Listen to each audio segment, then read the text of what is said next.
এর জন্য আগে আমাদের উইনবক্সের দরকার হবে। তো উইনবক্স দিয়ে আমরা হচ্ছে আগে লগ ইন করে নেব। তো এই আমরা লগ ইন করেছি এবং এখান থেকে যদি আমরা দেখি সবার নিচে এখানে একটা আমরা সিস্টেম নামে অপশন পাবো। এখানে আমরা সবার নিচে যদি গিয়ে তাহলে ইউজার একটা অপশন পাবো। ইউজারের ভিতরে গেলে আমরা এখানে দেখতে পাবো যে আমাদের কি কি ইউজার ডিফাইন করা আছে।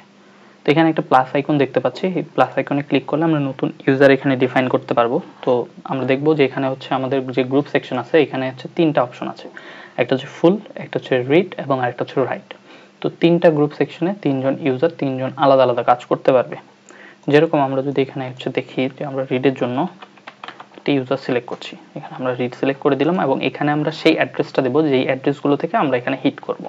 তো আমার এখানে অ্যাড্রেস দেওয়া আছে যেটা, সেটা আমরা দিচ্ছি।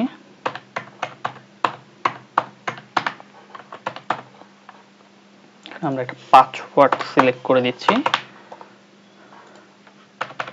তো সবসময় আপনার মনে রাখবেন এখানে যে পাসওয়ার্ডটা দিচ্ছেন এবং যে নেমটা দিচ্ছেন এই দুটো সবসময় মনে রাখার চেষ্টা করবেন, কারণ পরবর্তীতে আমরা যখন লগ ইন করবো তখন আমরা কিন্তু এই দুইটা দিয়ে লগ ইন করবো।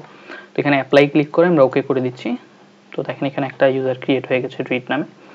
তো এখান থেকে আমরা আবার কেটে দিচ্ছি, কেটে দিয়ে আমরা আবার লগ ইন যদি করি, এখানে আমরা দিয়েছিলাম রিড এবং এখানে আমরা যে পাসওয়ার্ডটা দিয়েছিলাম সেটা দিলাম এবং সেটা দিয়ে এন্টার চেক করলাম।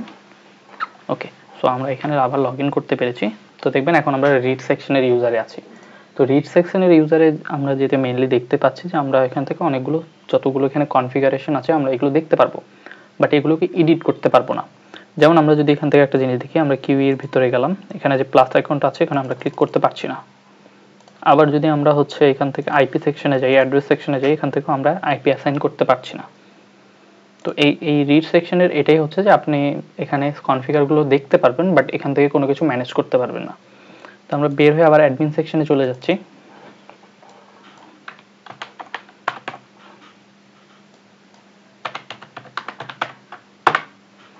তো আমরা অ্যাডমিন সেকশনে লগ ইন করে ফেলেছি। এখন যদি আমরা আবার সিস্টেমে যাই, আবার যদি সিস্টেম থেকে ইউজারে চলে যাই, প্লাস আইকনে ক্লিক করি এবং এখান থেকে যদি আমরা এখন রাইট সেকশনে যাই, গ্রুপ থেকে আমরা রাইট সিলেক্ট করলাম। সেম আমরা আগে যেভাবে অ্যাড্রেস অ্যাসাইন করেছিলাম এখানে এভাবে অ্যাড্রেস অ্যাসাইন করে দেব।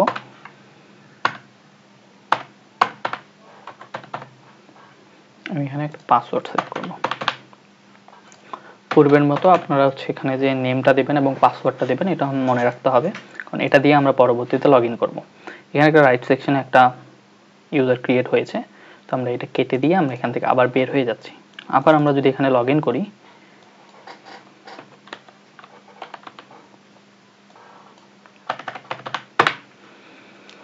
দেখতে পাচ্ছেন এখন আমরা রাইট সেকশনের একটা ইউজারে লগ ইন করেছি। সিস্টেম থেকে যদি আমরা দেখি এখানে আমাদের 3 রকমের ইউজার আছে। 3 রকম আপনারা কালার দেখতে পাচ্ছেন। যেটা রেড কালার এটাতে ফুল কন্ট্রোল আছে, যেটা হচ্ছে আপনার ধূসর কালারের আছে সেটা হচ্ছে শুধুমাত্র রিড এবং গ্রিন কালারেরটাতে আমরা শুধুমাত্র রাইট। ওকে, এখন আমরা রাইট সেকশন থেকে আমরা কিন্তু এগুলো ম্যানেজ করতে পারবো। এই যে দেখুন আপনার এখানে প্লাস আইকন চলে এসেছে।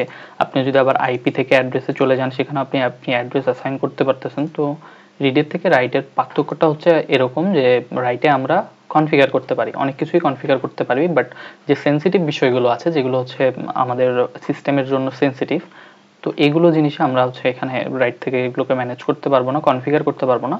এটাতে আমরা যখন এখান থেকে আমরা ফুল কন্ট্রোল দিয়ে দেব, যখন আমরা এখান থেকে ইউজার থেকে ফুল কন্ট্রোলটা দিয়ে দেব তখন এখান থেকে সবকিছুই করা সম্ভব, বাট রাইট দিয়ে আমরা সেন্সিটিভ যে টাস্কগুলো আছে এগুলো করতে পারবো না। ওকে, আজকে এই পর্যন্তই। Thank you.